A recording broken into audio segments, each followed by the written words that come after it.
తల్లికి వందనం. ఏం తమ్ముడు ఆ పార్టీ చెప్పింది అందరికి ఇస్తామని, ఇద్దరికి ఇస్తాం, ముగ్గురికి ఇస్తామన్నారు. నేను ఒకటే మాట చెప్పాను, ఎంతమంది పిల్లలుంటే అంతమంది పిల్లలకి తల్లికి వందనం ఇస్తానని చెప్పాం. మాట నిలబెట్టుకున్నావా లేదా అని మిమ్మల్ని అడుగుతున్నా.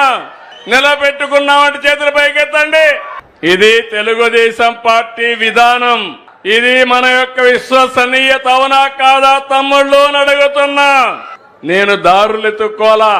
ఇంకో పక్క మీరు చూస్తే అన్నా క్యాంటీన్ ఏం పాపం చేసిందని అడుగుతున్నా. పేదవాడికి తిండి పెట్టడం నేరమా తమ్ముళ్ళు అని అడుగుతున్నా. అలాంటి అన్నా క్యాంటీన్లు మూసేశారు, కక్షగట్టి మూసేశారు. ముయడమే కాదు, అవన్నీ వేరే దానికి వాడేశారు.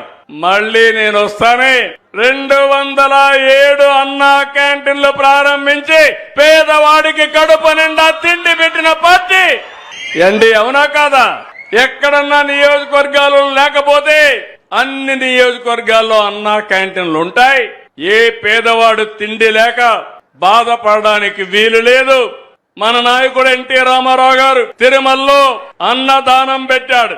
నేను 21 దేవాలయాల్లో అన్నదానం పెట్టి మీరు దేవుడి దగ్గరికి పోయినా టౌన్కు వచ్చినా కడుపులో చల్లగా ఉండాలని, మీరు నిండు మనసుతో ఆశీర్వదిస్తూ ఉండాలని, ఎవరికి ఇబ్బంది లేకుండా చేశాం.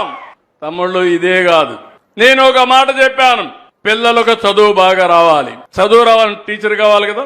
టీచర్ లేకుండా చదువు వస్తుందా? 5 ఏళ్లయింది, ఒక్క టీచర్ నియమించారా తమ్ముళ్ళు అని మిమ్మల్ని అడుగుతున్నా. మాట్లాడితే నేను బాగా చదువు చెప్పానంటారు. ఎటు చెప్పారు? టీచర్ లేకుండా చెప్పారా? అదే నేను హామీ ఇచ్చాను. యువతకు ఉద్యోగాలు ఇస్తాను, పిల్లల్ని బాగా చదివిస్తానని చెప్పి మెగా డిఎస్సికి శ్రీకారం చుడతాను, మొదటి సంతకం పెడతానని పెట్టి రేపు ఆగస్టు 20 లోపల ప్రతి ఒక్క స్కూల్లో 16,500 మంది టీచర్లు పంపించే బాధ్యత నాది.